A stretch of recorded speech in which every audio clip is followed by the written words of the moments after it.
Jacqueline. Ew.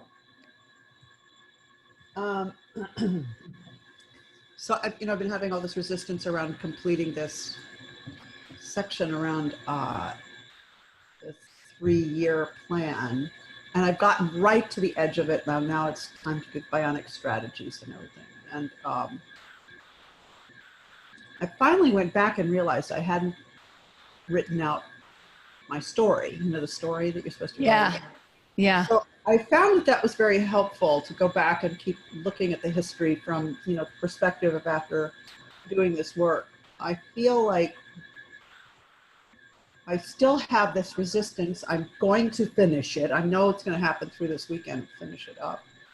But there's, I guess what I'm trying to get to, there's a confusion in, and I know you just have to look and do the meditation, but how do you get to the core direction you're going? Because this feels like there's several directions I could go right now with the skills that I've been accumulating over the last 67 years.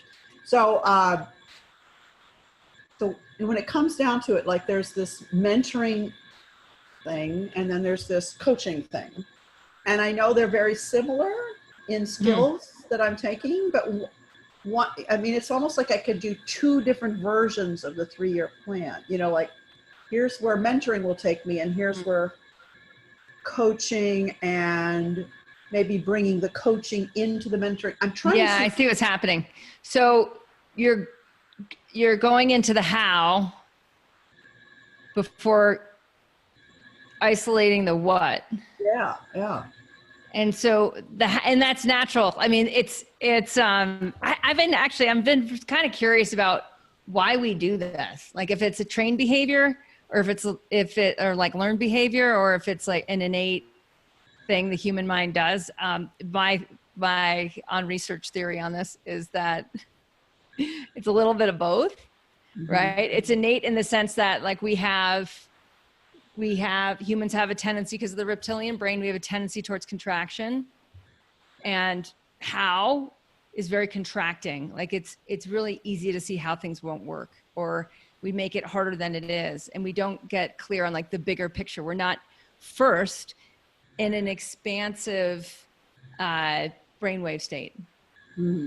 Or maybe we are, and it's been trained out of us by people from a very young age. When you say like, I want to do da-da-da-da, and someone's like, oh, how are you going to do that? And then it pushes you from the what right into the how. So if anyone has research on this, I'm sure it's somewhere in Carol Dweck's work, or in some brain research. The point is this: to expand your life, if you want your life to be bigger and better than it's ever been, you have to get clear on the what and actually put the how aside. And that's where the 3 years is so important, is it lets you really see like, well, what do I really want to be experiencing 3 years from now? No holds barred, no rationality included. And the important part of this, where people go wrong, is often with conditioning. Often like, I want to have $10 million or something, where it's like, it's not actually a real what. Like, what would they then do with the money? Right? Like, what would you do if you had the money? And then see how now like the what is going to get refined, instead of just like some, whatever. Money is super relative. So whatever like the crazy big number is, if it's money related, doesn't really make sense. So what is the bigger what in terms of Dharma for you? It has to do with everything you've done before, which is mentoring and coaching and body intelligence, really. So what would be fulfilling? Like if you fast forward 3 years, what would be the life you would want to be living? What would be happening? Where would you be? Who would you be surrounded by? What would you be focused on? What would be taken care of already? Without thinking about how first. And this is, yeah, we will yeah. get Our to mind how. goes right to how every time. Yeah. Does anyone else have that? Like, it's very strong conditioning. So when the conditioning is that strong, my theory is this, is like, it was innate plus learned. Learn. Like, everyone's always asked you, well, how are you going to do that? And they've done it in a way that's contracting. Oh, absolutely. Not expanding. No. Not like, let's figure out how. So I'm trying to teach my daughter, who's 12 and a half, I'm trying to teach her yes and, because she's already been conditioned into no but. And I'm like, where is she picking up this conditioning? Because it's not from her mother, right? And I'm probably the biggest influence in her life. So it's something that's like, and it's so strong. So something's happening around puberty where like all of a sudden she can't have an expansive dream state. Like, she has some really cool opportunities right now that I'm trying to like help her expand into. And I get no but. And I'm like, that's language conditioning. Yeah. Yes. And is also, you can recondition your language. So there's plussing from design thinking is an exercise where like we can just do it really quickly, where you tell me something that you want in 3 years. Like, I want this to have happened 3 years from now. And then I will plus it. Okay. And then you can plus it back. And you guys can get the hang. Rachel, you can join me in this if you want, because I know you've done blessing with me a bunch. So in 3 years, I want to have complete freedom from teaching public classes. If I want to, that's just my fun little thing that I do, but it's not a necessary part of my financial, health. Yeah. Yes, and you're making more money than ever. And have free time. Yeah, it's like the money that I'm generating through all my projects it's what I'm really looking for. The big one is financial freedom. To be working, not working, traveling, putting together workshops. It's out of just joy and expression versus I got to make the rent and the mortgage and the da-da-da. Yes, and you're working with the best clients of your life. Yes. So can you guys see, that was a very brief example, but can you see how that generates a different experience than how are you going to do that? Right? Like it starts to become a very different brainwave state. Yeah, when you said yes and, then I just saw more of an expansion possibility. Oh, I'm looking at it pretty narrowly. Let's look at what you're really looking for is this sense of freedom and choice and why not? Like possibility of growth versus how the hell am I going to make that happen? Yeah, which is total cart before the horse. Before we get super clear on how good it can be, on the what. Anything to add in that, Rachel, in terms of yes and? Yes. I have 2 things in the chat. How much rice do I want to try? I'm not exactly I'll sure. write it down. Indy's asking about making sushi. So this is the other thing, is in your own language with other people, notice whenever someone's saying something to you, just start to practice yes and. If you catch yourself in a no but or in a how related question, check yourself. Sometimes that even means like, wait, hold on. Let me rephrase that. Let me restate that, and start to catch yourself in your own language. Whatever you do to yourself, I promise you'll do with other people. Yeah.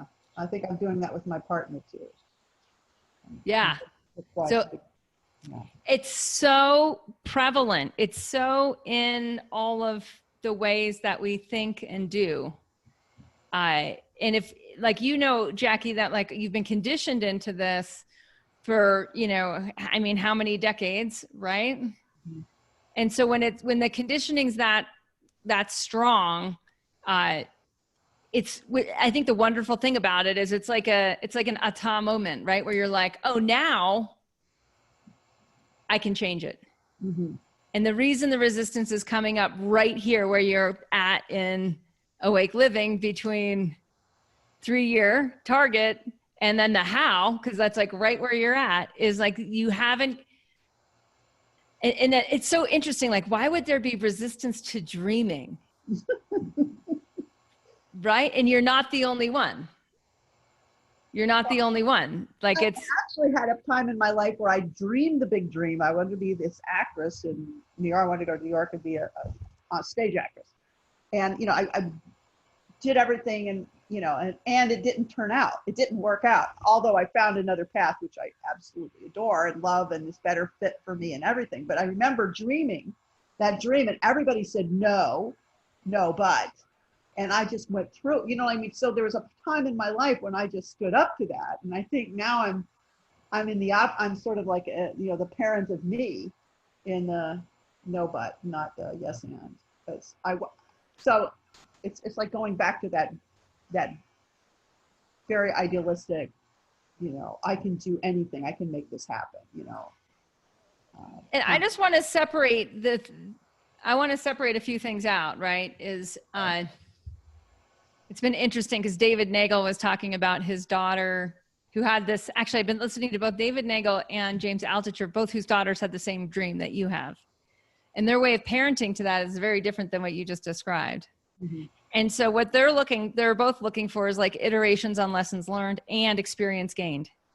So it's actually in the reverse order: experience gained, lessons learned, experience gained, lessons learned, experience gained. And they're looking for very meaningful and fast iterations on that. And that's like the opposite of what people said to you, which is like, you know, well, what did they say? What was the actual? You have to find something to fall back on. You can be a dental hygienist because there's no way you're ever going to be Right. A successful actress. Nobody ever does that. It's so rare. When are you going to give this up? You're really a waitress, right? You know, so there was just this diminishment of your dream. Yeah. I mean, it's so fascinating when you think of now, like who's on TV now. We have to even describe like, what is TV now? There's a million channels, right? And so, and there kind of have been a lot more channels than people have recognized for quite a long time. And so this is a big thing. If someone had helped you then, and I'm saying this in effort to help you all get more clear on what your what actually is, because there's so much programming that will often go into somebody's what. It can be very hard to find your unique what for 3 years from now. There can be so much conditioning in suppose of what you're supposed to want at what phase of what part of your life. I was talking with someone yesterday that retired at 36, and I was thinking about it, and I was like, that's so not my dharma. Like I was thinking like, what do I want to be doing I'm 47. What do I want to be doing at 57? Like, what do I want to be doing at 67? What do I want to be doing at 30, you know, at 77? Like, I want deep meaning in each phase of my life. That has to do with purposeful interaction in community, right? Like living a life of meaning to me is the highest meaning, not just like being retired. So when you're going through your what, whether it's regarding to finance or regarding to time, which retirement kind of falls into time, whether it's in regard to how you should look, feel, etc., where you should live, how you should live, you know, make sure it's yours. Make sure it's truly yours. And when you talk about financial freedom, like really get into like what would make me feel free? Like what exactly are the parameters there? Because people have very, very different degrees of what that would look like. And we just want to make sure, Jackie, in this phase, that it's yours and it's true. So with this, I would, you know, first I was really calling it your true target. Your true target. Mm-hmm. And it's okay. It doesn't have to be like, you can be in the ballpark, not necessarily be on the pitcher's mound. Like at this point, like get us in the right ballpark. And so financial freedom means like you're making X amount of money in X amount of time, doing the most meaningful work with X amount of clients. Like you're starting to give it some parameters based on your energy body, like how much you want to work by then, who you want to work with, how you want those relationships to feel, depth of expertise. And it's coming from a mindset of honoring what you really want. Then we'll figure out how. Is that more exciting? Do you feel resistant? What's happening with resistance now? The specificity of how I want to live, you know, I already have I have the picture, you know, I don't want to live, I want to not give up my beautiful urban apartment, and I want to have a place in the country. I know that, you know, I want to have both. Yeah. And I don't need to leave the city, even though everybody is exodusing New York. Right. I know the gem of being here after being here over 30 years. This place is going to come back in spades, even better than it was before. So I know. I loved it. Did you read the Jerry Seinfeld? Yes. Wasn't that great? Oh my God. Are you kidding me? I know. I'm like, I'm going to start looking for real estate in Manhattan soon. Oh my God. This is the time to buy. This time to buy. I agree. Holy crap. I mean, you know, you're just going to really ka-ching later on because people are coming back here in spades. They really are. Yeah. A wonderful place to be. It's only going to get better. So I know that, and I love what the urban offering has in the country. It's going to give me as well. I wouldn't want to have either exclusively. So that's what I have now. I have just the urban involvement, and then I have to do all this thing to get out of it. So I know I want both.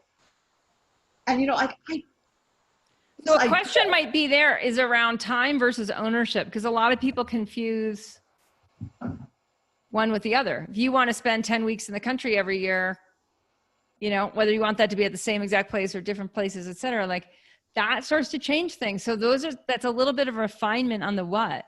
Yeah. That really does change the how. Yeah. Absolutely. And it's very interesting because I kind of like living on not a overabundance, but having enough to feel really comfortable and a little edge of extra. Yeah. But it doesn't have to, I don't have to work so crazy to have so much money that, I can just go buy a boat or who cares? You know, like I don't have those kind of values. Yeah. So totally. That's going to be, you know, what's important to me is freedom without a lot of requirements to work a whole lot. Great. Paying this huge nut that I have to, you know, make every month for these huge houses and shit. I don't want that. So then that's what you're doing is you're getting clear on like how much you want to work, how much you want to earn for that. And it has to feel grounded. Like it has to feel like, yes, this is me. Mm-hmm. Like, this isn't so-and-so in my example, so-and-so who wanted to retire at 36. Like that's not me. No. Me is being a useful part of society till I die. Like that's me. Like anything less than that, like not going to be fulfilling to me. I don't want to feel retired. It might mean that I'm not, you know, it might mean that blah, blah, blah, blah, blah. Like for me, a big part of my what for a while is someone else running the company. Now that's happening for me. It took a longer time than I thought, but I never let it go. And the amount of freedom and like that will enable is significant. So it's like when you get really clear on your what, it should feel like if this doesn't happen, like I will become depressed. Like there's, you know, in that case, then it's like, okay, I need to make this happen. And that's right where we want to be when we get hit the bionic strategies. Okay. So that's where you want to be with your what is like, I got to make this happen. Cate, I've got to make exactly this happen. This conversation is very helpful because I've just been at, you know, so stuck in the how and not in the what. So this is, I'm getting. Okay, I'm going to give you one more tip on this, and then you can re-listen to this because I think the more you get this, the more you're going to be able to catch your own no buts in your how thinking, your premature how thinking. And this is well written about in Working with the Law by James Hollywell, and it's around praise. Like praise what you have, praise what you've created. Like continue, like praise your partner, praise your apartment in Manhattan, praise your students, praise everything that's showing, all of your assets, your this, your that. Start to use praise because that's the energy of expansion and growth. It's the opposite of that energy of contraction. But And the one thing leads to another, right? Everyone knows that phrase, like one thing leads to another. In our ayurveda, we say like increases like. So more praise for what is, it will create more and more gratitude for what's coming. And you'll start to be able to see it and feel it. And that will actually affect the strategy. That'll actually affect the how, because you'll think different. And as you're thinking different, better strategies that are easier will become more apparent. right. Thank you, Kate. Yeah. Thanks for bringing it up. I really appreciate when you guys mention where like resistance is showing up, because it's, there's usually a lot of gold behind the resistance. Whether that gold is time, intimacy, you know, success, whatever that is for you.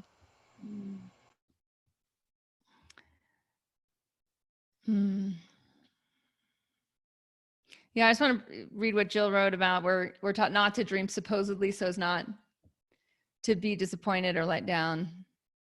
The assumption being that dreaming leads nowhere. Yeah, I think this is, you know, kind of going back to Altucher and Nagel on their raising their kids are both about in that like 19 years old, that age, right? And they both have these dreams of like making it as actresses. Total, I don't even think those two know each other, like totally, but just two conversations that I've been listening in on. When parents, and you have to parent yourself, so that's where I'm going with this one. When parents are opportunity oriented, it leads to opportunities.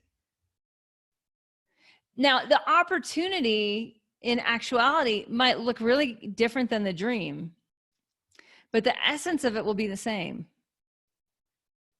The essence will be the same. The essence is true, right? So now it's like, you're on stage, Jackie. You just happen to be on stage as a yoga teacher, right? So it's like the essence is the same. Like you're able to perform. You're able to be in the spotlight and take the seat of the teacher naturally, easily, be relatable, connectable, and shine.